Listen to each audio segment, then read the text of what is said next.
దేవుడి నామానికి స్తోత్రాలు. సంఘ బిడ్డలకి అందరికీ నా వందనాలు. మరి దైవజనుల ఆత్మీయ తండ్రి గారు తల్లి గారి ద్వారా మరి ఈ అండమాన్ ప్రాంతానికి రావడం జరిగింది.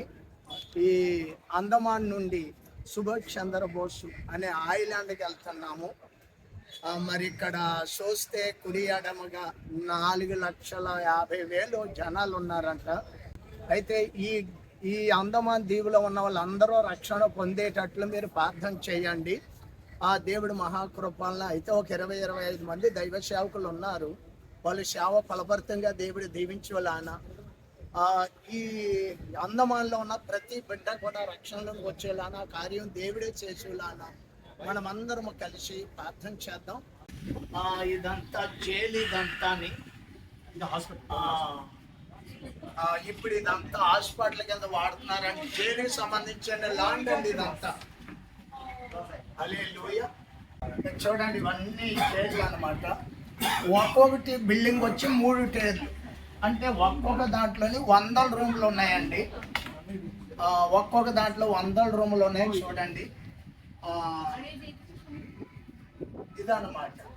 అంటే మనుషుడు ఎటుబడి కూర్చున్నా కనబడేటట్లుగా కట్టారండి ఇదంతా. సముద్రం అంచున ఉందండి ఇదంతా. సముద్రం అంచున ఉంది. ఇదంతా సముద్రం అండి. ఇదంతా సముద్రం. ఇది సముద్రం అంచున ఉంది. బ్రిటిష్ వాళ్ళకి అది క్యాపిటల్. అక్కడి నుంచే పరిపాలన చేసేవాళ్ళంట. చూస్తున్నారు కదా, అక్కడి నుంచే పరిపాలన చేసేవాళ్ళు అంట. అది బ్రిటిష్ వాళ్ళకి క్యాపిటల్ అంట. అది అంటే దారి లేదు, బోటు మీద వెళ్ళాలన్నమాట. అక్కడ నుండే పరిపాలన చేసేవాళ్ళంట. కానీ ఏదేమైనా కానీ మన భారతీయులు చాలా అంటే చాలా శ్రమపడి మన భారతదేశాన్ని స్వతంత్రించుకున్నారన్నమాట. 40 ఏళ్ళలో మనకు స్వతంత్రం వచ్చింది. ఆ రోజు నుండి ఈ రోజు వరకు, మన తండ్రుల కాలం నుండి ఇప్పటి వరకు మనం స్వతంత్రంగా బతుకుతున్నామంటే మన పితరులు ఎంతో కష్టపడి మన భారతదేశం కోసం పోరాటం చేశారన్నమాట. ఇప్పుడు మనం కూడా అనేకుల్ని పాపం నుండి విడిపించడానికి, అనేకుల్ని ప్రభువులో నడిపించడానికి మనం కూడా పోరాటం చేస్తే మన వెనకొచ్చే తరం సంతోషంగా, ఆరోగ్యంగా, ఆశీర్వాదంగా ఉంటారు. మీరు చూస్తున్నారు కదా, ఇది అండమాన్ జైలు యొక్క నమూనా. అంటే ఈ విధముగా ఉంటుంది అన్నమాట అండమాన్ జైలు యొక్క నమూనా. ఇదే ఇదే నమూనాను తీసుకొచ్చి యేసన్న గారి వారంలో మందిరాన్ని కట్టాడు అన్నమాట. చూడండి, ఎటెల్లా మధ్యలో ఉండి ఖైదీ అనేవాడు ఎట్టి పారిపోయినా కానీ మధ్యలో ఉన్నవాడు కనబడాలన్నమాట. అట్లా కట్టారన్నమాట. ఏదేమైనా మన దేశం కోసం మన పితరులు ఎంతో పోరాటం చేసి ఈ రోజు మన దేశంలో మనం సంతోషంగా బతుకుతాం. అంతమంది జైలు చూశారు కదా, ఇదిగో ఎంత ఉందో చూడండి. అడుగున్నారా, గట్టిగా అడుగున్నారా ఉందండి. అడుగున్నారా ఎంత ఘోరంగా ఉందో చూడండి. ఇక చూసారు ఎలా ఉందో. ఒక మనుషుడు అంతే, ఇది గోడికి వెళ్ళాలన్నమాట మనుషుడు. ఈ జైలు ఎలా ఉందో చూడండి. నేనే సన్నగా ఉంటాను, నేనే ఇరుక్కుపోయాను ఇంట్లో. ఇవి అన్నమాట రూమ్లు. ఇవి అన్నమాట ఎంత ఘోరంగా విషయించేవాళ్ళో చూడండి. పైన కూడా అంతా ఇటుకరాయితో కట్టారన్నమాట. ఇది 3 టేర్లు అన్నమాట. ఇది 3 టేర్లు అన్నమాట. ఇది 3 టేర్లు. మేము 2వ టేర్లో ఉన్నాం కలిసేటానికి.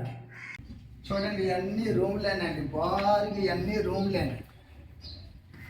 ఇవన్నీ భారీగా రూమ్లేనండి. అన్నీ భారీగా రూమ్లేనండి. అలా ఎంత చిన్నగా ఉన్నాయో చూడండి రూమ్లు. ఇదిగోండి, ఇది అండమాన్ జైలు అన్నమాట. ఇవన్నీ ఒక్కొక్క బిల్డింగ్ 3 స్టేర్లు ఉందన్నమాట. చూడండి భారీగా ఎంత ఉందో చూడండి. భారీగా ఎంత బాగుందో చూడండి. ఒక్కొక్క టేర్కి వచ్చి 100 రూములు ఉన్నాయన్నమాట. ఎంతగా హింసించారో చూడండి బ్రిటిష్ ప్రభుత్వం వాళ్ళు. మన చూడండి ఎదురుగా ఒకటి ఉందండి. అంటే కుడియాడంగా చెప్పాలంటే మన అరిసే టైప్లో ఉందండి. మన అరిసే ఎలా ఉంటుందో ఇక్కడ సెక్యూరిటీ అండి. అంటే జైల్లో ఉండి ఎవరో బయటకు వచ్చినా కానీ వాళ్ళు కాపాడేవాళ్ళండి. అది అందుకని చెప్పి ఏంటంటే ఇంత ఘోరం అండి, ఇంత ఘోరంగా హింసించారనమాట బ్రిటిష్ వాళ్ళు. అండమాన్లో మన భారతదేశంలో అండమాన్ అనేది ఒక భాగం ఇది. అండమాన్లో మా దేశం మాకు కావాలని పోరాడుతున్నప్పుడు మన భారతీయుల్ని ఎలా హింసించేవాళ్ళో చూడండి. ఎంతగా హింసించారంటే ఈ సంఖ్యలు కానీ ఇది ఇక్కడ గోను పట్టాలో ఏసీ వస్త్రాలు అట్లా ధరించేవాళ్ళంట, పరిశ్రమటి ఇచ్చేవాళ్ళంట, అట్లా పరిశ్రమటి ఇచ్చేవాళ్ళంట. ఎంత ఘోరంగా హింసించేవాళ్ళో చూడండి. ఇటు చూడండి, ఇటు కూడా చూడండి ఎలా కట్టేసేసి ఎలా కొడుతున్నారో చూడండి.